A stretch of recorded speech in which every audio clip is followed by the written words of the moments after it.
everybody! I'm Dee Lieber, an urban fantasy author, and I'm here today to read a little bit of an excerpt from my new book, The Assassin's Legacy.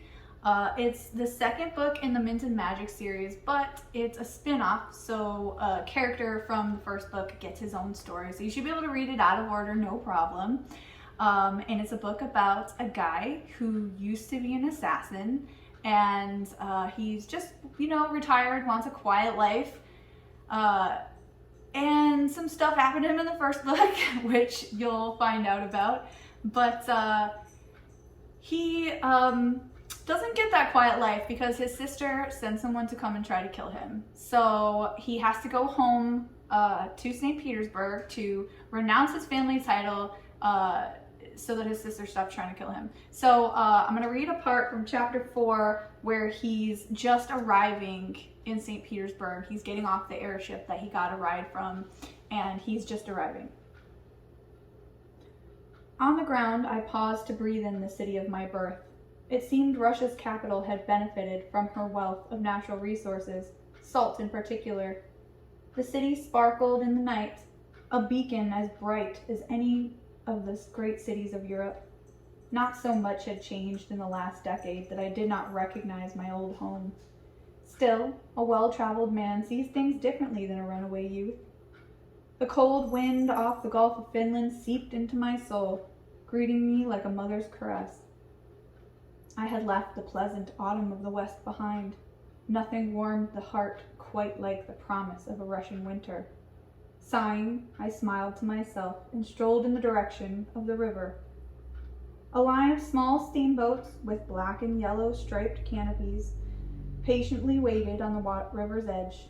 Their smokestacks, which stuck up through the canopies, puffed white water vapor, telling us they were ready at any time.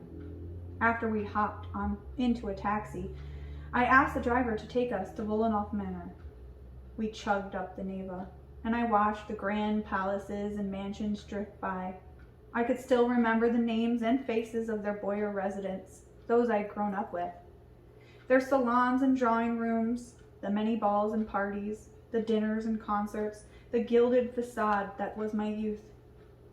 I also remembered their cellars and basements, prisons for the creatures of the night, poor souls who were only kept alive to torture for information and study to find better ways of killing others of their kind.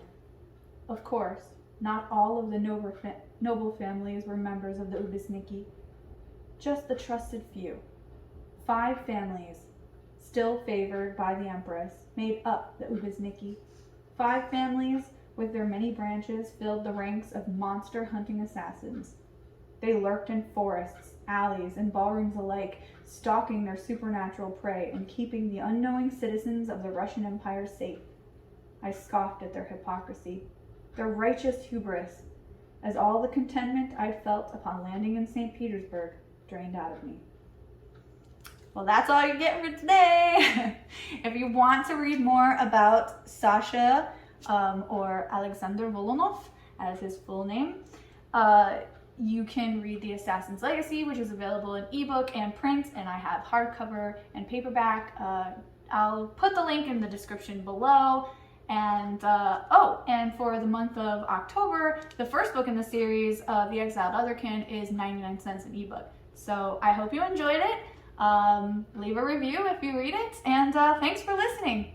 Bye!